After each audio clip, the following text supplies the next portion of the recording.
Since 2005, the Fallen and Wounded Soldiers Fund has been working to support all of those from Michigan who have served and protected our country. Hello and thanks for joining us. I'm Laurel Hess and this is Comcast Newsmakers. Joining me now is the chair of the distribution committee for the Fallen and Wounded Soldiers Fund, Lynn Phillips. Thank you so much for joining us. Thank you for having me. So almost 10 years now, your Yes. organization has been around, in particular, doing exactly what? Well, the primary function of the Fallen and Wounded Soldiers Fund is to help bridge that financial gap for vets returning from Iraq and Afghanistan who have pending claims with the VA for a service-connected injury, which could be anything from having been exposed to an IED blast, so they may have a traumatic brain injury, or to loss of a limb, post-traumatic stress disorder, gunshot wounds, all the things that they would apply to the VA for financial compensation. Which there's a huge need out there because it can take a very long time from Yes. the day that you apply and you actually need the help that day until you actually may or may not receive it. Yes, here in Michigan, even though there have been some improvements, the waits remain to be at least a year. Wow. And we are working with a number of vets who've been waiting 2, 3, and 4 years for their claims to be processed.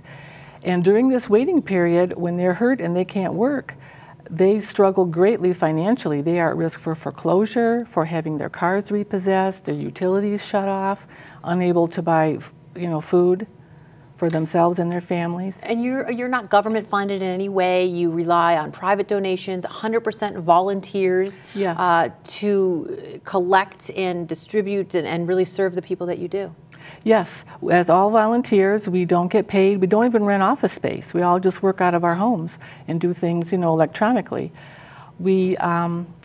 That allows us to give 97 cents out of every dollar we take in directly to our Michigan vets.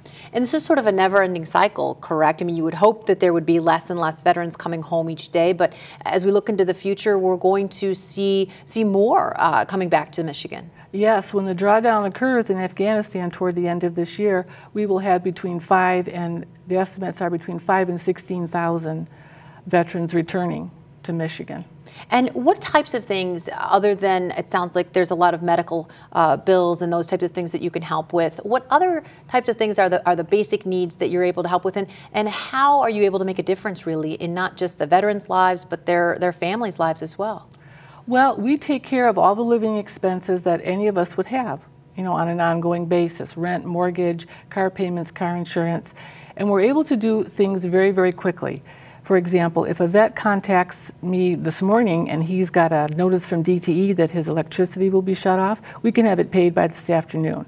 We have no bureaucracy. Kind of nice not being connected to the government, working for the government folks, but not really having to live by their rules. And so going forward, you're always looking for monetary donations or mostly volunteers, or what are your needs? Well, we need monetary donations. We are very lucky here in Michigan because we have a big support base. All year long we have people doing fundraising for us. They might do a golf outing, they might do a bake sale, those sorts of things. We have 2 big events of our own that we put on: our annual 9/11 Day of Remembrance golf outing, and then we have our spring dinner auction. Next year will be in April. All right. But people are free, and we welcome donations. They can go to the website, fwsf.org. They can do by credit card or send in a check. All right. We have a monthly budget of between $25,000 and $30,000. Let's make sure people know how to contribute, volunteer as well. Thank you so much for joining us today. If you'd like to help out with that budget, if you'd like to volunteer, give money, hold some sort of a fundraiser, you can visit FWSF.org. Today's Comcast Newsmaker was Lynn Phillips, the chair of the distribution committee for the Fallen and Wounded Soldiers Fund.